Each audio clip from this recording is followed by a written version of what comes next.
I want to walk through the code for the courses registration program, the exam 3 that we did, because I think it's a great example of what you can be doing or should be doing on your final project. What we're focusing on in this particular application is that we're really focusing on arrays and using our arrays effectively. What I'm doing here is I'm creating, and this, you can do it two ways. You can create a multi-dimensional array, but for this solution, I'm going to create parallel arrays. And remember, the idea behind parallel arrays is both of these arrays are synchronized. In other words, array classes of 0 also corresponds to array credit hours of 0. By virtue of the fact that both of these have element or index number 0, these two items are related. These both have element number 1 or index number 1, so these two items are related. And what I'm going to keep track of in the array registration array is the element index number that the user chose. In other words, if they chose CIS 150, all I want to keep track of is they chose element number 0. Because by keeping track of element number 0, I know that corresponds to CIS 150, and that has 3 credit hours. If they chose element number 3, that's this math 110, well, element number 3 in credit arrays is credit hours 4 because they're all in sync. So what I'm going to use this registration array for is, I'm going to erase this. I'm right now creating a blank registration array, and the idea here is that I want to use this to keep track of the element numbers that our users chose. So let's see how we can make that happen. Okay, so, oops, I have to do DEF. I'm going to create my main and then call the main. All right, and so the first thing I'm going to do to demonstrate effective use of my arrays is I'm going to create a menu. DEF menu. We're going to call menu. Okay, and let's create a, I certainly could do this. I can create a menu item that says print CIS 150, which is 3 credit hours. But the problem with that is if I change 150, or if I change the number of credit hours, or if I choose to make another class, then I have to recode these print statements. And it doesn't make sense hard coding in these menu systems when I have it all in this array. So let's get away from this and figure out, well, we can loop through our arrays and print out the values. So let's loop through the array, and we've done this before for I in range. Now what I can do is 0 through, and whatever the length of that array is, 0, 1, 2, 3, 4, 5. But the problem with that is, again, if we add another class to this array, then I'll have to come in here and change this for loop and any other for loops that I've created in the same way. So a more effective way to do this is to have our code get the length of the array classes. And remember, what that returns is how many elements are in the array. So this value is going to return, this method is going to return how many are in here. So if we add 6 more, this will get the length of 6 more, and so we don't have to change this number ever. It's automatically going to flow with our code. So just to demonstrate that, I guess I need an I here for I in range. So let's print out array classes. And now remember, because they're parallel, I can print out array classes and array credit hours of I, and they both refer to the same element number, and so they're going to print out those values that are in sync with each other. So if I print this out, I've got a credit hours needs to be an S. Okay, let's see if I get rid of the squiggly lines. There we go. So then Python courses registration.py, and it in fact prints out all of those values for us. So to demonstrate again, let's say we don't offer this class anymore. We're going to get rid of that class. It's no longer important, valid, it's not being offered this semester. Now, because we're using this length of array, everything's going to flow and I don't have to make any changes. It just works. So this is also what I'm going to be looking for on your final project. So what else can we do? Well, here's another concept I want to give to you. So how do we decide which element, how are we going to let them choose an element? Well, we've got to give them that in the menu.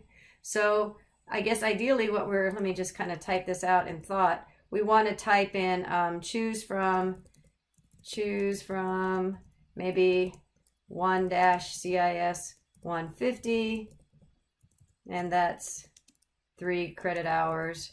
I think you get what I'm trying to do here. We're trying to give them a menu system, and that they should be able to select, and that's all 3 hours. They should be able to select 1, 2, 3, or 4. But if we print out I, let me do that here. So if I print out I from here, what am I getting? I'm getting 0, 1, 2, 3, 4. Well, that's really what I want to capture. I want to put 0, 1, 2, 3, 4 inside my array registration because I want to know which value they chose, but I don't want to display that. I want to display to them 1, 2, 3, 4, and 5. So if I put in +1, now it should be displaying 1, 2, 3, 4, and 5, but it's not changing my index value. CIS 150 is still index of 0.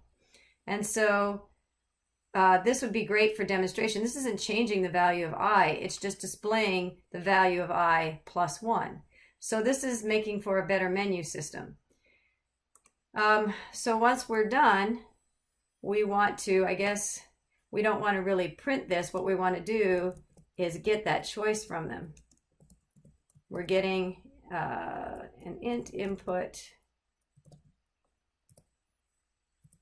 and then all right, so now let's do this. So we're allowing them to choose. Oh, that's not correct. My bad. I shouldn't have done that. I got things really confused there, don't I? Let's keep this as a print because we just are trying to print out a menu. I'm sorry. So what we'll do this is at the end of our print, let's say choice equals int input, which do you choose? Obviously this needs to be cleaned up a bit, but I'm just trying to get out a video to give you an idea of how to effectively use the arrays.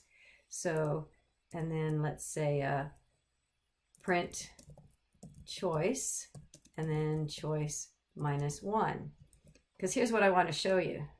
So let's run this out again. So let's say they chose CIS 150.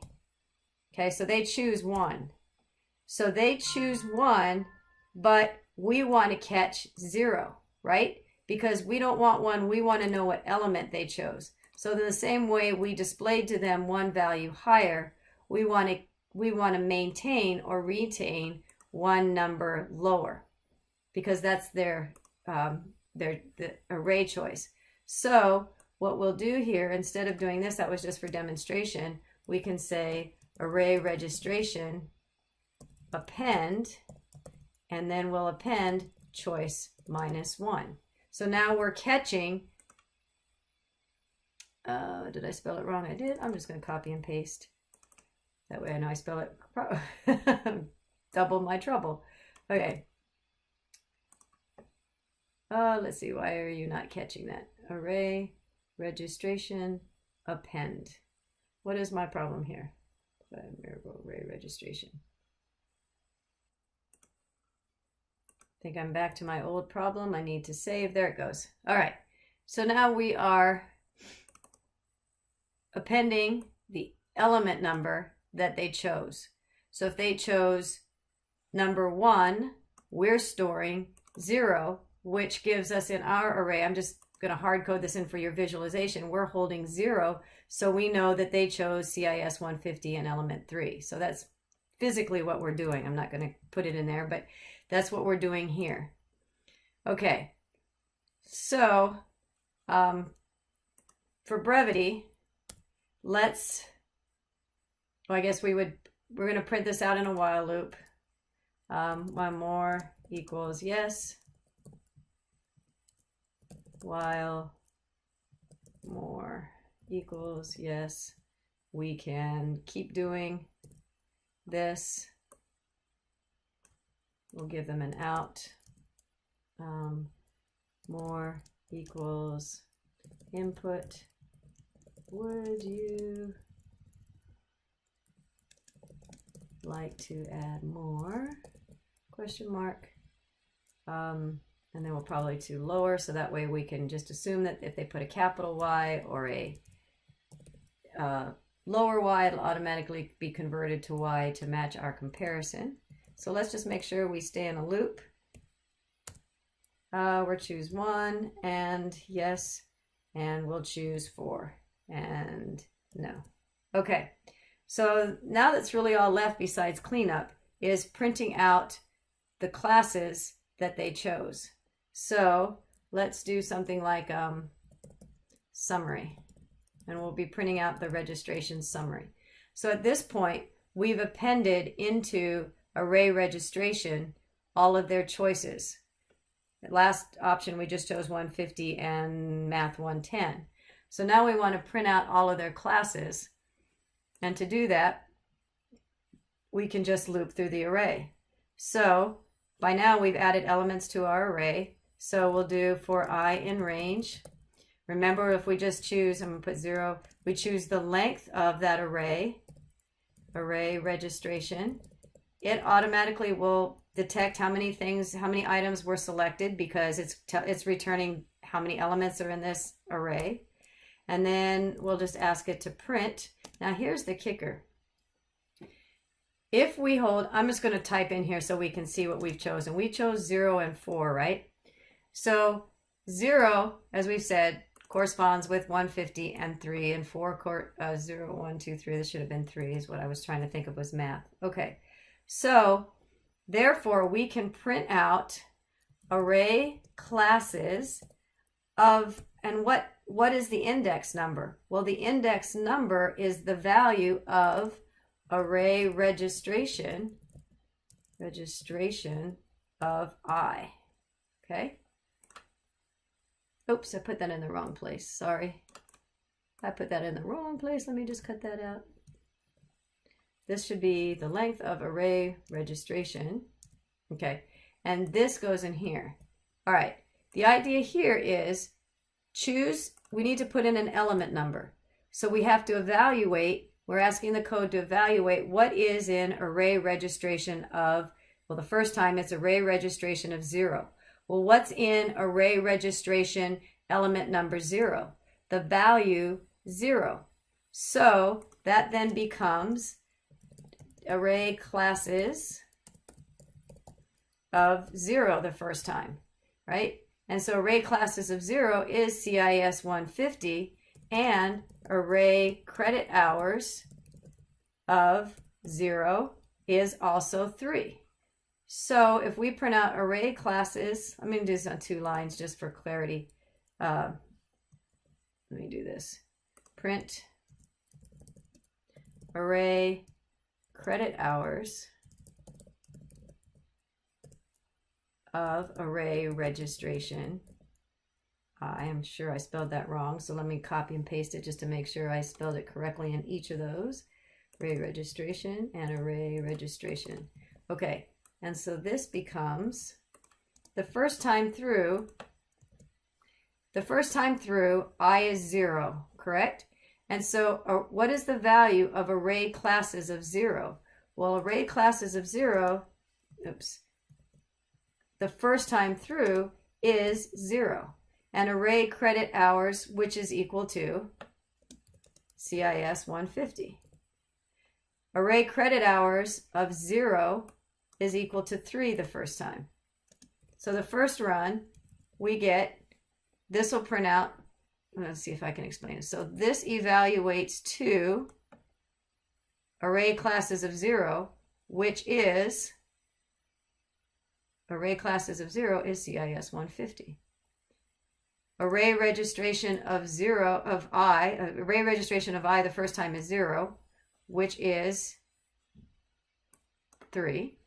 I'm not explaining this well. Let me just print this out so you can see it. So, am I getting an error here? Possibly. What are you giving me an error about? Missing parentheses. Oh, I always miss parentheses on print. That is my nemesis. All right, so let's try that. All right.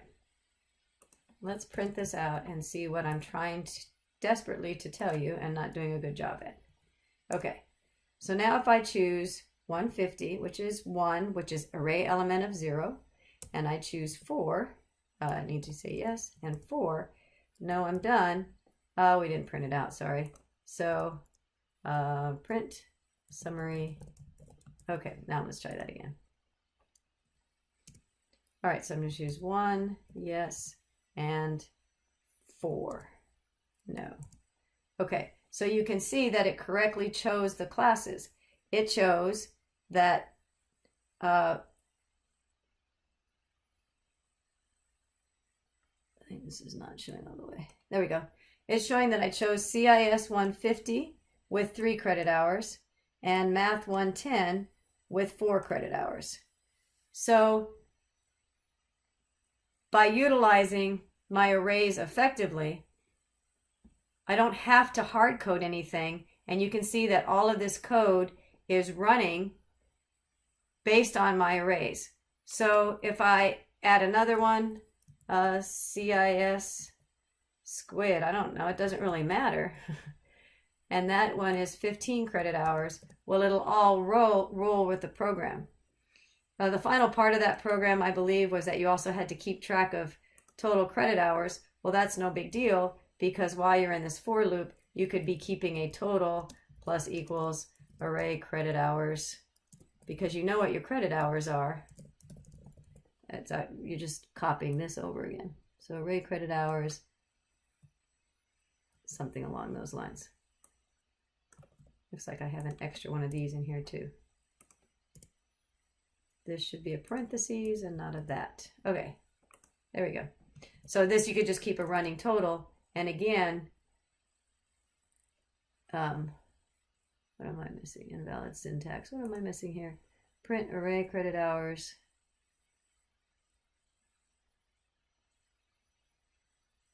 Oh, total plus equals array credit hours. Looks like I need that other bracket. Matching brackets. That needs to be here. Okay, that's right. Because we have a value. We're evaluating an array value inside an index here. So those need to match. Okay, so I think that's got that ticket. That should make that go away. And then we got another error. On line 19. I'm missing a bracket here too. All right.